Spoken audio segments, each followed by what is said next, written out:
Fala galera, bora para mais uma resolução de exercício? Já vai deixando aquele like esperto aí para ajudar o canal. Então, vamos lá.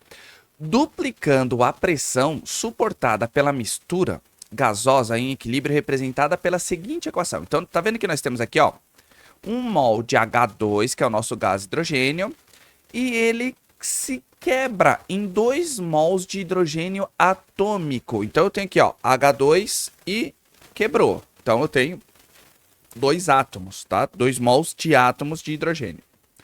Observa-se que o volume final é menor do que a metade do volume inicial. A temperatura é mantida constante. A lei PV constante não é obedecida neste caso, porque, pessoal, o que a gente tem que imaginar? Tá vendo que ele está falando em relação à pressão? Vamos analisar o conceito que a gente sempre está analisando. Quantos mols nós temos aqui, ó? Nós não temos 1 mol de H2, ou seja, é como se nós tivéssemos um volume.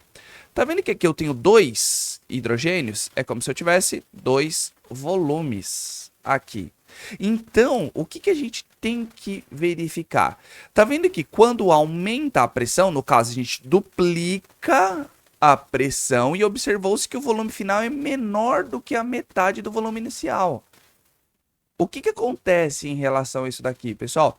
Se nós aplicarmos, nós temos recipiente, se nós aplicarmos a pressão, consequentemente o volume vai diminuir, certo? Só que aqui, para onde que vai se deslocar? Todo mundo vai pensar, aumentando a pressão vai quebrar as moléculas. Não. Olha o conceito aqui de deslocamento de equilíbrio.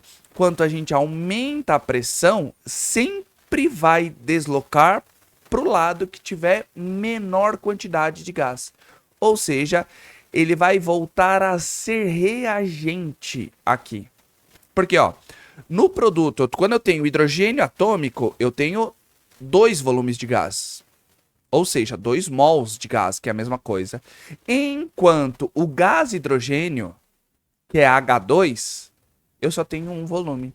Então, a gente favorece o lado para voltar a ser o quê?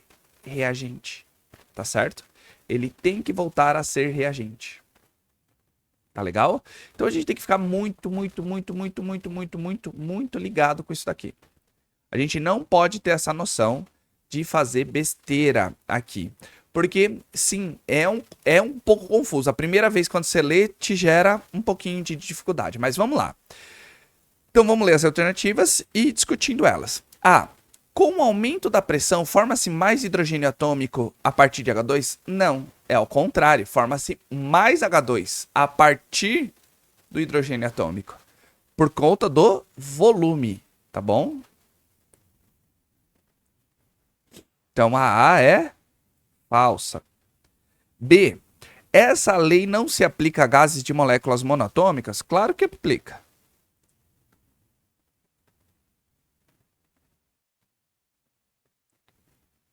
Independente aí, o que a gente faz em relação a isso? Aplica de qualquer jeito, a gente tem que ver qual é o lado que está menor em questão de gases. C. Embora a massa da mistura não varie, porque não vai variar, porque se a gente calcular em questão, vamos calcular aqui, né? Cada hidrogênio pesa quanto? Não pesa 2 gramas por mol? Então nós teremos 2 gramas aqui, não é? No gás hidrogênio. Como diz, aqui eu tenho 2 átomos de hidrogênio. Cada hidrogênio pesa 1, se eu tenho 2 átomos, 2 gramas. Então tá vendo que ambos os lados eu tenho a mesma quantidade de massa, ela não vai variar, tá certo? Então, a quantidade de matéria diminui, sim, porque ela tá voltando, não é? Ou seja, aqui, vamos até fazer de roxo aqui, ó. Aqui, pessoal, eu tenho 1 mol. Aqui eu tenho 2 mols. Ou seja, eu tenho 1 mol de gás hidrogênio e 2 mols de hidrogênio atômico. Ou seja, diminui sim a quantidade de matéria. Então, ó, ele volta. A gente não pode esquecer que ele está voltando. Então, olha aí. É um saco. Às vezes a gente lê em relação a isso, a gente pode causar confusão. Então, a alternativa C é a nossa alternativa correta. Tá legal? Vamos para a D. A reação de dissociação, a quebra, é exotérmica? Não, pessoal. Aí a gente tem que lembrar lá de termoquímica.